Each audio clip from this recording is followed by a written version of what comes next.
This Family Life News podcast is made possible by the support of listeners like you.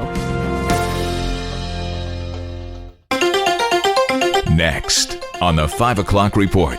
A sizable minority of them have found their answer in conservative Christianity. This is a message that 20-year-olds are not getting in school. Every time I see him, I go and hug him. It is fragile. I don't think there's any doubt about that. This is an indefensible position. I mean, they are in a tough spot. We've leaned a lot on our faith these past 6 months. Now, let's go to the newsroom.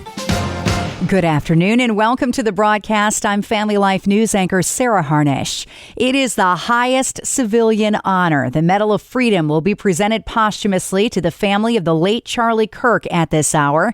President Trump is at the White House preparing to take to the stage. Fox News host Will Cain says there's an optimism in the month since Kirk was assassinated not seen before. The way the country has rallied in response to losing Charlie, I think, leaves you with a sense of optimism. Whatever the craziness is in this country, I think it's been revealed to be a minority. What was a silent majority has been awakened.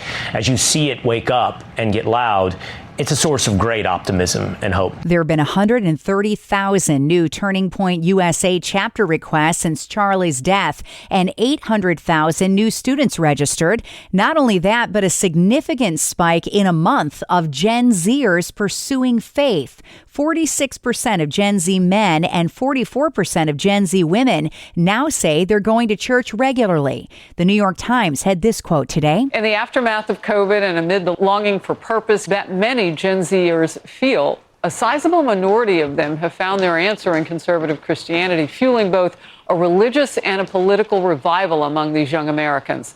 They bring a new attitude to the combination of faith and politics, and many see politics as a matter of spiritual warfare. Former U.S. Representative Jason Chaffetz was there when Kirk was assassinated. He says it's undeniable the impact he had by unabashedly leading with Jesus at his events. This is a message that 20-year-olds are not getting, and a lot of teens are not getting. They're not getting it in school.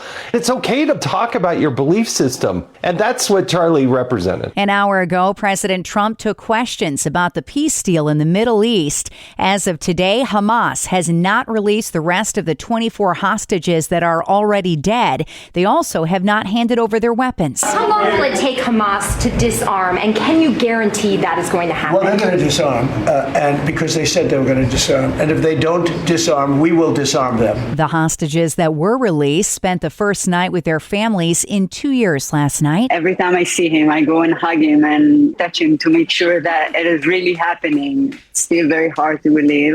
Trying to give him a safe space to ask some questions and to tell us some things. Looking at him enjoying food and water and a shower, those simple things. Former Secretary of State Mike Pompeo says the whole deal could still fall apart because it's not founded on peace, but on pressure. It is fragile. I don't think there's any doubt about that, but what joy we saw and what power we saw exercised by President Trump and the Israeli leadership, right? What President Trump did is he put pressure on Hamas. He told the Israelis, go do what's necessary. And Hamas then had no choice. Hamas no more wants peace than a man in the moon. They gave in because they were about to have the noose tightened on them even more. Pompeo was asked if Hamas may get reinvigorated. Not if we do this right and take out the tunnels, continue to apply pressure. When Hamas does what it will ultimately do, it's a resistance movement. When it resists, we go back at it. There'll be moments like that. We have to be serious about that. If we get that right, we can continue to apply the pressure necessary to achieve the peace and stability that President Trump has worked so diligently to achieve. Another vote is set for this afternoon to end the government shutdown. Senate Majority Leader John Thune says they're 5 votes shy. Get the government opened up again, and then we can talk about all these other issues they want to talk about. But this is an indefensible position. I mean, they are in a tough spot. And I don't know how you're going to walk down the floor tonight and know that there are 5 Democrats who can open up the government today and vote against it again. They cannot defend that position. And a startling new study shows 40% of deadly car accidents are linked to marijuana. Sarah Lee Kessler has the report. The research was conducted by scientists at Ohio's Wayne State University. They looked at the blood levels of 246 drivers killed over a 6-year period and found elevated levels of THC, the psychoactive ingredient in marijuana, in 4 out of 10 drivers. The lead author says the study highlights highlights the public health risk posed by driving under the influence of weed, despite recreational cannabis now legalized in 24 states. I'm Sarah Lee Kessler. Still to come on the 5 o'clock report, Josh Shapiro speaks about the firebombing of the governor's mansion, a proposed bill to ban Native American mascots at Pennsylvania, and a sit-down with the local missionary from Ukraine. Those stories after weather. Here is your family life weather forecast for this afternoon.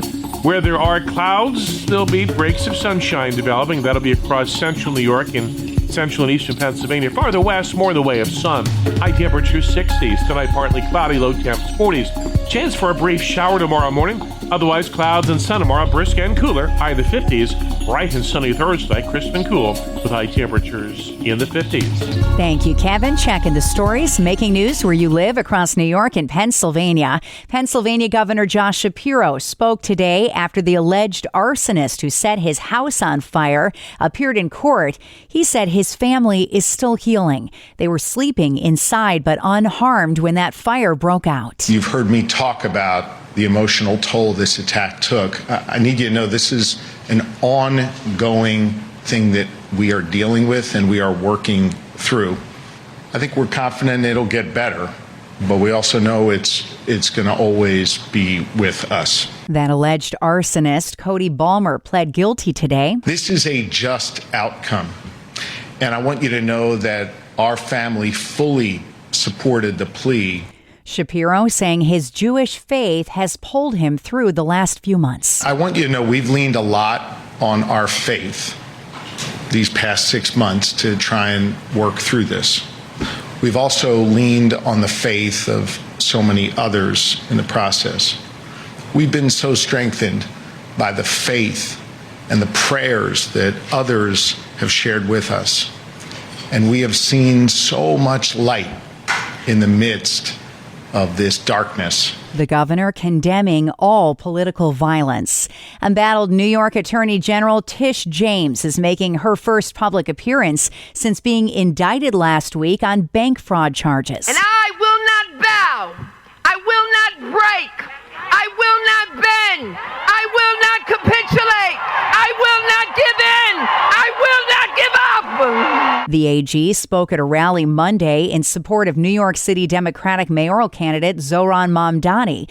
Danielle Alvarez is senior advisor for the Republican National Committee. The reality is that she is corrupt, she is a fraudster, and she is an embarrassment to New York City and the great state of New York. She spent her entire campaign talking about how she was going to go after Donald Trump. Tish James will be arraigned on criminal charges October 24th. She faces prison time and a loss of her law license if convicted.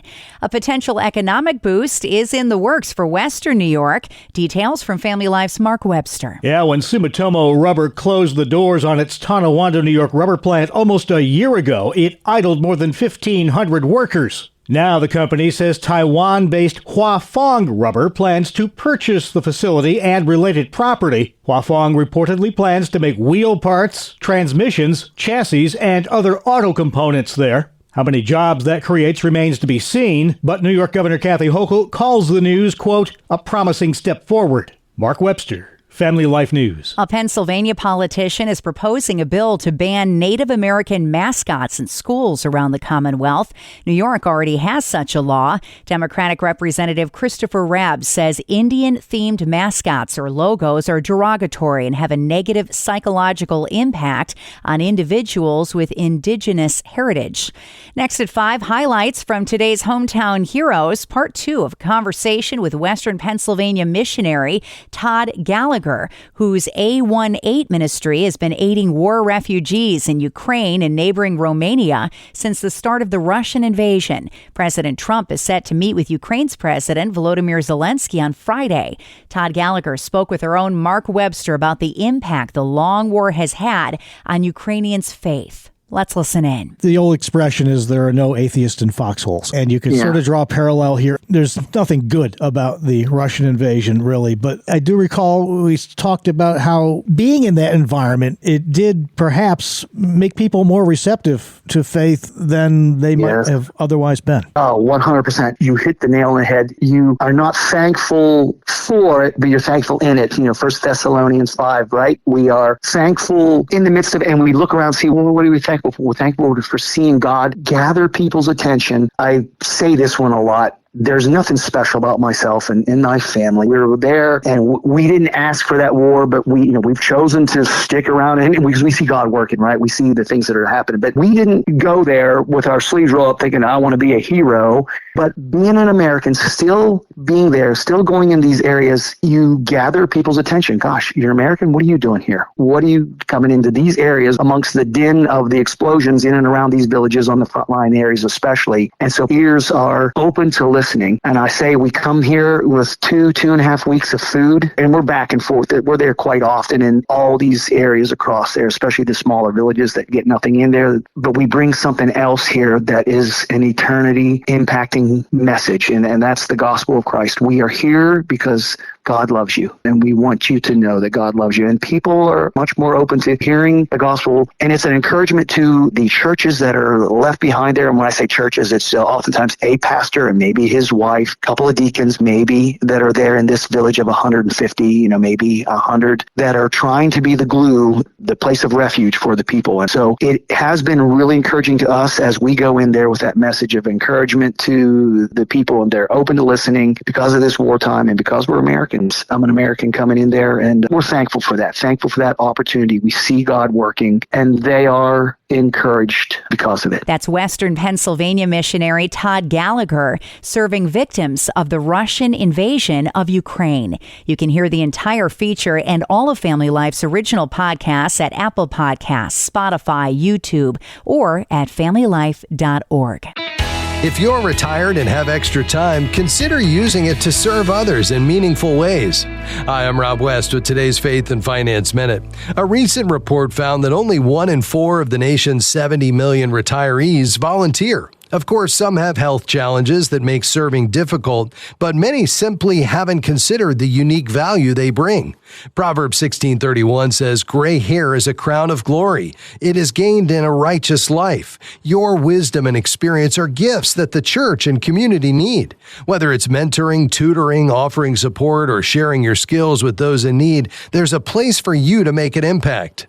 Volunteering isn't just about filling time. It's about faithfully using what God has entrusted to you to bless others. Manage your finances wisely with the easy-to-use FaithFi app. Download FaithFi, Faith and Finance from your app store, or learn more at faithfi.com. Coming up on the 5 o'clock report, bricks, a business window, and epoxy. A story of making lemonade out of some lemons after one last look at weather. I'm Kevin Williams, and here is your Family Life regional weather forecast. Tonight, on balance, it'll be partly cloudy. Overnight, there could be a sprinkle or a brief shower, low temps 40s. Chance for shower tomorrow morning, particularly in the western Twin Tiers. Otherwise, brisk and cooler. Clouds break for sun. High temps 50s. And on Thursday, plenty of sunshine, crisp and cool with high temperatures in the 50s. It stays cool and dry with sunshine on Friday. Thank you, Kevin. Finally, at 5, someone once said that life is 10% what happens to you and 90% how you react to it. When Philadelphia Blue Soul shoe store owner Steve Jameson arrived one morning to find a vandal had cracked his large storefront window by throwing a brick at it, he chose to make the best of it, using some epoxy and an old boot cut in half to make it look like the boot was halfway through the window. He tells WPVI, I saw the damage and I was distraught immediately, of course. And so I wanted my customers and people who walk by to feel better about the situation. I see so many people on a regular basis, like taking photographs, touching the glass. It brings smiles to people's faces every single day. I see it. I get a kick out of it. I love it so much. There's so many more things that you can worry about in life than a broken glass. He says his unique art installation is temporary until a new window can be put in. But for now, Philadelphians are getting a kick out of a boot boots sticking out of a window. Life throws you curveballs, life throws you obstacles. Just, find a way to be more creative about how you approach things and make good out of whatever challenges you're faced with. Putting his best foot forward. And that's the world that we live in for Tuesday, the 14th of October. I'm Sarah Harnish, and this is the 5 o'clock report on Family Life. Thank you for listening to this Family Life News podcast. If you've been encouraged by what you've heard, please share it with others and click the subscribe button to automatically receive future episodes. Family Life is a listener-supported ministry. Podcasts like this are made possible by your financial partnership. Find out more at familylife.org.